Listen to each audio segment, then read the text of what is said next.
always felt so overwhelmed every time I went out for a high tea. No, I should say an afternoon tea. So I feel so overwhelmed when I look at these saucers, plates, spoon, and pot. So what's the correct etiquette of having a proper English afternoon tea? Such an interesting question because many aspects are hotly debated. For example, does the milk go in the tea first or does it go after? And sometimes you're a milk-in first person and sometimes you're a milk-in after person. So today it'd be good to share some of the history or afternoon tea etiquette with you. So for example, for tea, Ariel, Yes. the reason we pour the tea into the teacup first is that all teas vary and it's difficult. If we put the milk in first, we can't judge what the quality How strong the tea or how strong the tea is. And lots of teas do Should vary. I hold the lid? Don't need to, but unless you feel like it might be a little insecure, but holding it, that's perfect. Because I know sometimes I drink Chinese tea in Chinese restaurant. They always Yes, hold the tea, that's true. the lid for you. You can, there's no Yes.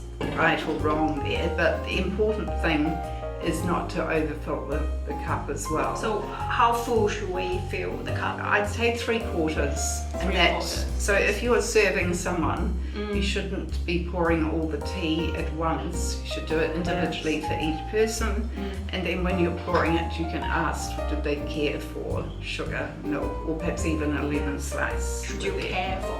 So that's a proper way of asking. Would you care for any milk? Would you care Yes. for any sugar?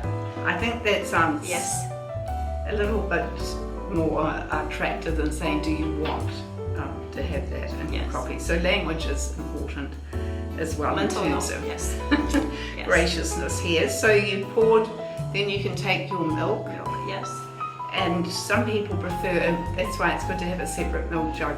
Some people might prefer to pour their own milk so that the quantity is quite a particular thing for tea drinkers.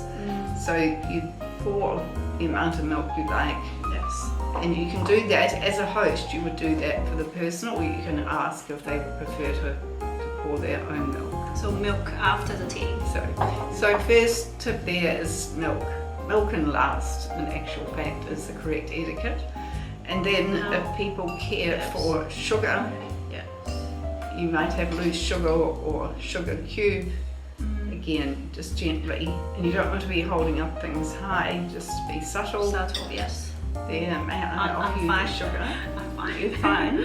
Control my diet. Yes. And then the next little the spoon and tip, stirring. which is important, is the stirring. Is just a gentle backwards and forwards, not hitting, making a noise with your cup and making a lot of activity. So just So that would be 6:12, 6:12 yes, o'clock. 6:12. And don't touch the cup. Don't touch the edge of the cup.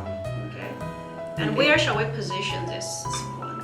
Back where it was, so under the handle, and that end bit facing out. So you shouldn't really be putting it here. You certainly shouldn't be putting it back on the table. To the right, under the To handle. the right. Yes.